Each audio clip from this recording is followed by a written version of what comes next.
আসসালামু আলাইকুম। কেমন আছেন আপনারা সবাই? আশা করছি আপনারা সবাই ভালো আছেন। আজকে আমি আপনাদের সাথে ৩ ধরনের ভর্তার রেসিপি শেয়ার করব। খুবই সিম্পল কিন্তু তৈরি করে দেখাবো একটু ডিফারেন্ট ওয়েতে। যেটা খেতে আপনাদের কাছে ভালোই লাগবে আশা করছি। আমি আজকে টমেটো ভর্তা করে দেখাবো। আমরা চুলাতে পুড়ে যে টমেটোটা ভর্তা করি, আমি সেই টমেটোটা চুলা বা আগুন ছাড়াই আপনাদেরকে সিদ্ধ করে দেখাবো। তো এখানে দেখছেন আমি অলরেডি সিদ্ধ করে নিয়েছি আর এই টমেটোটা আমি ওভেনের মধ্যে দিয়েছি ঝামেলা ছাড়াই। চুলায় দিলে দেখা যায় বারবার উল্টে পাল্টে দিতে হয়, পুড়ে যায়, স্মেল বের হয়। তো সেই ক্ষেত্রে কিন্তু যাদের বাসায় ওভেন আছে তারা এই সুবিধাটা নিতে পারেন। তো আমি চুলা ওভেনে দিয়ে প্রায় 200 ডিগ্রি সেলসিয়াসে আমি 40 থেকে 45 মিনিটের মতো এটাকে সিদ্ধ করে নিয়েছি। সাথে একটু তেল মাখিয়ে দিয়েছিলাম যাতে কড়াইয়ের সাথে লেগে না যায়, কারণ আমি যেহেতু কোনো ওভেন মোল্ড ইউজ করিনি, জাস্ট নর্মাল রান্নার যে কড়াইটা ছিল সেটার মধ্যে দিয়ে সিদ্ধ করে নিয়েছি। সিদ্ধ হয়ে যাওয়ার পরে টমেটোর যে স্কিনটা ছিল সেটা ছেড়ে দিয়েছি। টমেটোর স্কিনটা মুখে পড়লে আসলে ভালো লাগে না, তো আমরা সবাই চেষ্টা করি এরকম সিদ্ধ করে ভর্তা করলে স্কিনটা ফেলে দেওয়ার। তো স্কিনটা ফেলে দিয়েছি। তারপরে আমার ভর্তার জন্য যা যা লাগছে আমি একটু দেখিয়ে নিচ্ছি। এখানে পেঁয়াজ কুচি নিয়েছি আর কাঁচামরিচ কুচি নিয়েছি অনেক বেশি। ঝালটা অবশ্যই আপনারা আপনাদের টেস্ট অনুযায়ী নেবেন। দ্বিতীয় যে ভর্তাটা হচ্ছিল সেটা হচ্ছে মাছের ভর্তা। এইখানে যে ছোট এক ধরনের মাছ পাওয়া যায় সেটা কাইন্ড অফ সার্ডিন মাছের বংশধর এরকম কিছু হবে, আমি নামটা এত ভালো জানি না। সেই মাছটা প্রথমে ভেজে নিয়েছি একটু হলুদ, হালকা একটু মরিচ আর তেল দিয়ে। ভাজাটা আসলে দেখালাম না কারণ ভিডিওটা অনেক বড় হয়ে যাবে। তারপরে ভাজা পরে মাছের মধ্যে যে কাঁটাটা ছিল সেটা ফেলে দিয়েছি। তারপরে মাছটা খুব ভালো করে হাত দিয়ে ছোট ছোট টুকরা করে নিয়েছি, যতটুকু টুকরা করতে আপনাদের মন চায়, বা ব্লেন্ডারে দিয়ে ব্লেন্ডও করে নিতে পারেন। আজকে আমি ব্লেন্ডার ব্যবহার করব না, হাতে মেখেই ভর্তাগুলো আপনাদেরকে তৈরি করে দেখাবো। তো আমি এখানে পরিমাণ মতো কাঁচামরিচ আর পেঁয়াজ নিয়েছি। পেঁয়াজ প্রায় একটা বড় সাইজের সমান নিয়েছি আর দিয়ে দিচ্ছি 2 চা চামচ পরিমাণ লবণ। লবণটা অবশ্যই আপনারা হিসাব করে দিবেন, যদি ভাজার সময় দিয়ে দেন তাহলে অবশ্যই অবশ্যই ভালো করে মাখিয়ে নেওয়ার পরে তারপরে হচ্ছে লবণটা দেওয়ার চেষ্টা করবেন। যেহেতু আমি সিদ্ধ করার মানে মাছটা ভাজার সময় দেইনি, তাই সে ভর্তাটা তৈরি করার সময় আমি একবারে দিয়ে দিচ্ছি। দিয়ে খুব ভালো করে প্রথমে পেঁয়াজ আর কাঁচামরিচটা মাখিয়ে নিচ্ছি। মাখানো হয়ে গেলে আমি এখন মাছের সাথে খুব ভালো করে হাত দিয়ে মিশিয়ে নিচ্ছি। আপনাদের যদি ঝালের ভয় থাকে হাতের মধ্যে, প্রথমে একটু অলিভ অয়েল মেখে নিতে পারেন, বা কিচেনে যে আমরা গ্লোভসগুলো ব্যবহার করি রান্নার ক্ষেত্রে, ফ্রুটস কাটার ক্ষেত্রে, সেগুলো নর্মাল ওয়ান টাইম গ্লোভস ব্যবহার করতে পারেন। তো আমার আসলে এত সমস্যা হয় না, আমি হাত দিয়ে মেখে নিই, আমার কাছে গ্লোভস ছাড়া হাত দিয়ে মেখে নিতে ভালো লাগে।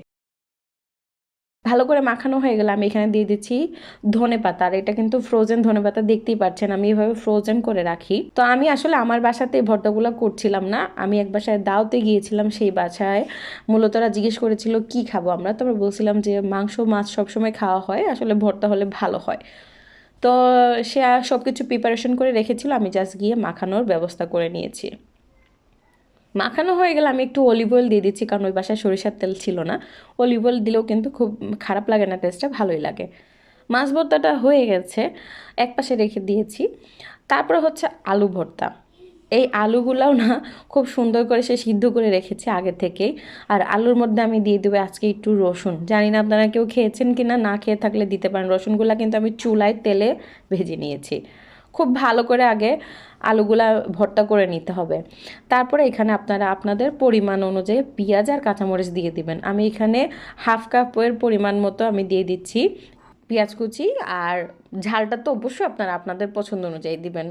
কাঁচামরিচ কুচি আমি এখানে অনেক বেশি দিয়েছি, কারণ এই কাঁচামরিচগুলো না মোটেও ঝাল ছিল না, যার জন্য আমি একটু বেশি পরিমাণে দিয়েছি। তো আপনারা অবশ্যই কাঁচামরিচের ঝালের পরিমাণ বুঝে, বা কতটুকু ঝাল আপনারা খেতে ভালোবাসেন সেই অনুযায়ী এখানে কাঁচামরিচের পরিমাণটা বাড়িয়ে বা কমিয়ে দিতে পারেন। আর চাইলে কিন্তু আপনারা এখানে শুকনা মরিচও দিতে পারেন। একজনের অ্যালার্জি ছিল তাই আমরা শুকনা মরিচটা ভর্তার ক্ষেত্রে ব্যবহার করিনি আজকে। তারপরে লবণ দিয়েছি, আবারও বলছি আলু সিদ্ধর সময় আমি লবণ দিইনি। যদি আপনারা আলু সিদ্ধর সময় লবণ দিয়ে করেন তাহলে অবশ্যই বুঝে এখানে লবণটা দিয়ে দিবেন। তারপরে আর কি হাত দিয়ে আবারও খুব ভালো করে মনের মতো করে মিশিয়ে নিচ্ছি।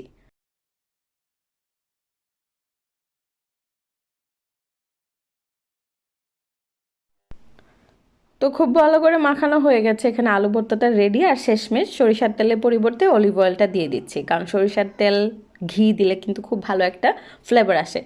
আবারও আলু ভর্তার মধ্যে দিয়ে দিচ্ছি ফ্রোজেন ধনেপাতা। ধনেপাতা দিলে আপনারা জানেন অনেক সুন্দর একটা ফ্লেভার আসে, আর যারা ধনেপাতাতে অ্যালার্জি আছে বা খেতে পছন্দ করেন না তারা স্কিপ করে যাবেন। আবারও খুব ভালো করে মিশিয়ে নিচ্ছি। আর আলু ভর্তার ক্ষেত্রে আলুটা সিদ্ধ দেওয়ার পরে কিন্তু আমি আলুটাকে চুলার মধ্যে রেখে দিয়ে পানি ঝরিয়ে, এতে করে আলুর মধ্যে যে এক্সট্রা যে পানিটা আছে সেটা ঝরে যায়। আর সেই ঝরে গেলে কিন্তু সেই আলু ভর্তা খেতে একটু ভালো লাগে। মানে অনেক সময় দেখা যায় নতুন আলু হলে একদম কেমন জানি কেতকেতা হয়ে যায়, সেরকম আলু ভর্তা খেতে কিন্তু ভালো লাগে না। তো যদি নতুন আলু হয় সেক্ষেত্রে আপনারা এই ট্রিকটা ফলো করতে পারেন। আলুটা সিদ্ধ দেওয়ার পরে পানিটা ঝরিয়ে ওই সেম পাতিলে আলুটা কিছু সময় চুলার মধ্যে রেখে দিবেন, দেখবেন একদম ড্রাই একটা ভাব চলে আসবে। তারপরে আলুগুলা খোসা ফেলে দিয়ে ভর্তা করে নেবেন। তো মাছ ভর্তা আলু ভর্তা তো শেষ। যেই টমেটোটা খোসা ছাড়িয়ে রেখেছিলাম সেই টমেটোর মধ্যে আমি আবারও কিছু রসুন দিয়ে দিচ্ছি। এভাবে ভর্তা করলে রসুন পুড়ে দিলে খুবই ভালো লাগে। তো আমি আগেই বলেছিলাম রসুনটা আমি তেলের মধ্যে এভাবে পুরো পুরো করে ভেজে নিয়েছি। এখন খুব ভালো করে মনের মাধুরী মিশিয়ে হাত দিয়ে মেখে নিচ্ছি।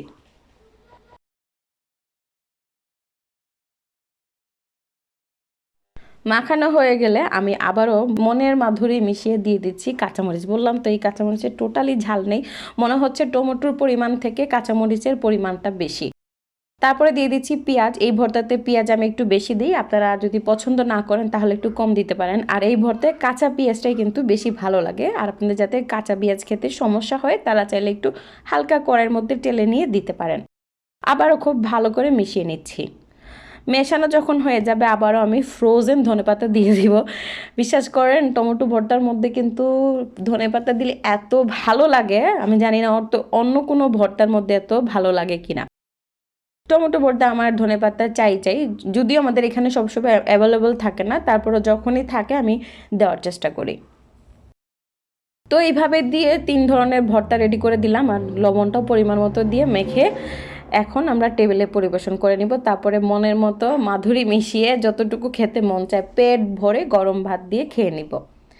এই ছিল আজকে আমার বকবকানি ভিডিও। যেহেতু এতদিন আপনাদের সাথে কোনো ভিডিও শেয়ার করতে পারছিলাম না, তাই এই ভিডিওটা আমি 3 মাস আগে করে রেখেছিলাম। তার মধ্যে আমরা খুব অসুস্থ হয়ে পড়েছিলাম, আমাদের ফ্যামিলির সবাই। আপনারা সবাই আমাদের জন্য দোয়া করবেন। আল্লাহর রহমতে আমরা এখন আলহামদুলিল্লাহ ভালো আছি। এরকম ভর্তা বানিয়ে দিলে মেহমানদের কিন্তু মাছ মাংস লাগে না। বিদেশে যারা আছে তারা কিন্তু মাছ মাংস খেতে এত পছন্দ করে না, কারণ এত বেশি প্রতিদিনই মাছ মাংস খাওয়া হয়। তাই ভর্তা বানিয়ে দিলে কিন্তু মেহমানরা অনেক খুশি হয়ে যায়। ইনশাল্লাহ চেষ্টা করব রেগুলার ভিডিও দিতে, যদি আপনারা আমাকে সাপোর্ট করেন। তো আজকে এই পর্যন্তই। সবাই ভালো থাকবেন, সুস্থ থাকবেন, আমাদের সাথেই থাকবেন।